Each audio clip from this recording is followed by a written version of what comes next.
வாழ்க வளமுடன். சென்னையை அடுத்துள்ள திருவள்ளூரில் அருள் புரியும் வைத்திய வீரராகவ பெருமாள் அங்கே எப்படி வந்தார்? திருவள்ளூர் என்ற பெயர் எப்படி வந்தது? தை அமாவாசை அன்று சாலிகோத்திர மகரிஷிக்கு செய்த சத்தியத்தின் பேரில் வரும் பக்தர்களுக்கெல்லாம் வேண்டிய வரங்களை அருளும் வைத்திய வீரராகவ பெருமாள் எழுந்தருளிய திருத்தலம் தோன்றிய வரலாறை பற்றி இந்த ஆன்மீக பதிவினில் முழுமையாக அறிந்து கொள்வோம். இணைந்து பயணிப்போம். ஸ்ரீ ஞானவாசல் யூடியூப் சேனல் ஸ்ரீனிவாசோடு. நாவில் சரஸ்வதி நற்றுணையாக காக்க காக்க கனகவேல் காக்க. வைத்திய வீரராகவ பெருமாள் எழுந்தருளிய வரலாறு. முன்னொரு காலத்தில் புருப்புண்ணியர் என்ற முனிவர் தன் மனைவி சத்தியவதியுடன் வசித்து வந்தார். அவர்களுக்கு குழந்தை பாக்கியம் இல்லாததால் வருத்தம் அடைந்தனர். எனவே மக்கட்பேறு வேண்டி புத்திர காமோஷ்டி யாகம் சாலி யாகம் செய்தார்.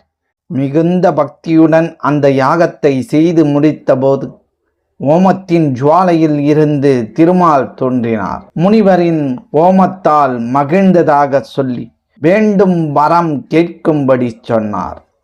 முனிவரும் தனக்கு புத்திர பாக்கியம் அருளினால் மகிழ்வோம் என்று கூறினர். திருமாலும் அவருக்கு புத்திர பாக்கியம் அளித்து சாலி யாகம் செய்ததால் பிறக்கும் குழந்தைக்கு யாகத்தின் பெயரையே சூட்டி வளர்க்குமாறு அருள் கூறி மறைந்தார். திருமாலின் திருவருளால் அந்த தம்பதிகளுக்கு அழகான ஆண் குழந்தை பிறந்தது. இறைவனின் ஆணைப்படி குழந்தையை சாலிகோத்திரன் என்ற பெயரிட்டு வளர்த்து வந்தனர். சாலிகோத்திரர் வளரும் போதே நற்குணங்களுடன் திருமால் மீது மிகுந்த பக்தியுடன் வளர்ந்தார். பல்வேறு திருத்தலங்களுக்கு சென்றவர் திருவள்ளூர் வந்து சேர்ந்தபோது அங்கிருந்த ரிதபாநாசினி தீர்த்தத்தில் பிரம்மர் மற்றும் தேவர்கள் முனிவர்கள் அனைவரும் நீராடுவதைக் கண்டார். அவருக்கும் அங்கு நீராடி தவம் செய்ய வேண்டும் என்ற எண்ணம் ஏற்பட்டது. எனவே சாலிகோத்திரரும் அங்கு நீராடி திருமாலை எண்ணி ஓராண்டு கடுமையான தவம் மேற்கொண்டார். ஓராண்டு கழிந்ததும் ரிதபாநாசினி தீர்த்தத்தில் நீராடி இறைவனுக்கு பூஜை செய்தார். அரிசி மாவால் பிரசாதம் தயார் செய்து அதை 3 பாகங்களாக பிரித்தார். முதல் பகுதி இறைவனுக்கும், இரண்டாவது பகுதி அடியார்கள் யாராவது ஒருவருக்கும், 3வது பகுதி தனக்காகவும் வைத்து கொண்டார். சாலிகோத்திரர் பூஜை செய்து கொண்டிருக்கும் பொழுது பெருமாள் ஒரு முதியவர் வேடத்தில் அங்கு வந்தார். முனிவர் பூஜை முடித்து இறைவனுக்கு பிரசாதம் நிவேதனம் செய்தார். அதிதிக்கு படைக்க வைத்திருந்த உணவை யாருக்காவது கொடுக்க வேண்டுமே என்று தேடிய போது முதியவர் வேடத்தில் இருந்த ஸ்ரீமன் நாராயணன் கண்ணில் பட்டார். சாலிகோத்திரர் அவரை கண்டதும் உபசரித்து அவருக்கு ஒரு பங்கு உணவை தந்தார். ஆனால் முதியவர் வேடத்தில் வந்த திருமால் விடுவதாக இல்லை. 4-5 நாட்களாக ஏதும் உண்ணாமல் மிகவும் பசியோடு இருப்பதாகவும் சாலிகோத்திரர் படைத்த உணவு போதவில்லை என்று சொன்னார். வந்த விருந்தினரை நிறைவாக உபசரிக்க வேண்டுமே என்பதால் முனிவரும் தனக்காக வைத்திருந்த ஒரு பகுதி உணவை அந்த முதியவருக்கு படைத்தார். அதை உண்டதும் முதியவரும் திருப்தி அடைந்து அங்கிருந்து மறைந்தார். 1 வருட தவத்தை முடித்து உணவு உண்ண இயலாததால் மீண்டும் 1 வருட காலத்திற்கு தன் தவத்தை தொடர்ந்தார் முனிவர்.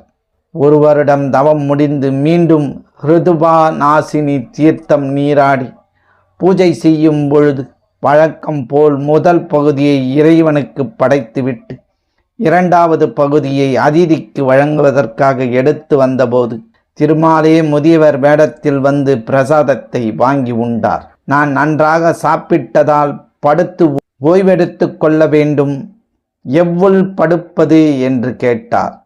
சாலிகோத்திரர் தன் பர்ணசாலையை காட்டி இந்த இடத்திலேயே நீங்கள் சயனிக்கலாம் என்றார். முதியவரும் தெற்கு தலை வைத்து அங்கே படுத்து கொண்டார். அப்பொழுது தேவர்கள் மலர் மாறி பொழிய மங்கள இசை வாத்தியங்கள் முழங்க அங்கே சயனித்திருந்த முதியவர் நாராயணனாகத் தோன்றி சாலிகோத்திரருக்கு அருளினார். சாலிகோத்திரர் முனிவரின் வேண்டுகோளுக்கு இணங்கி அங்கேயே தங்கிவிட்டார். திருமாலே படுக்க எவ்வுள் என்று கேட்டதால் இது திரு எவ்வுள் என்று அழைக்கப்பட்டது.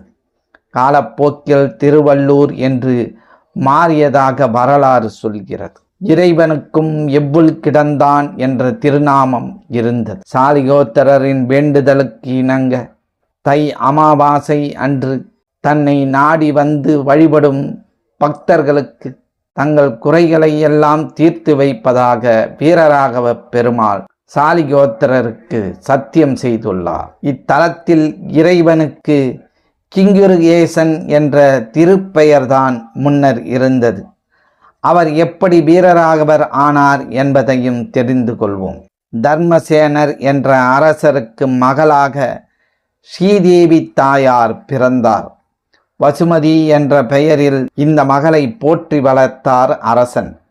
மகள் திருமண வயது அடைந்த நேரத்தில் திருமால் வீரராகவர் என்ற பெயரில் வேட்டைக்கு சென்று தாயாரை சந்தித்து மணம் முடித்து கொண்டார்.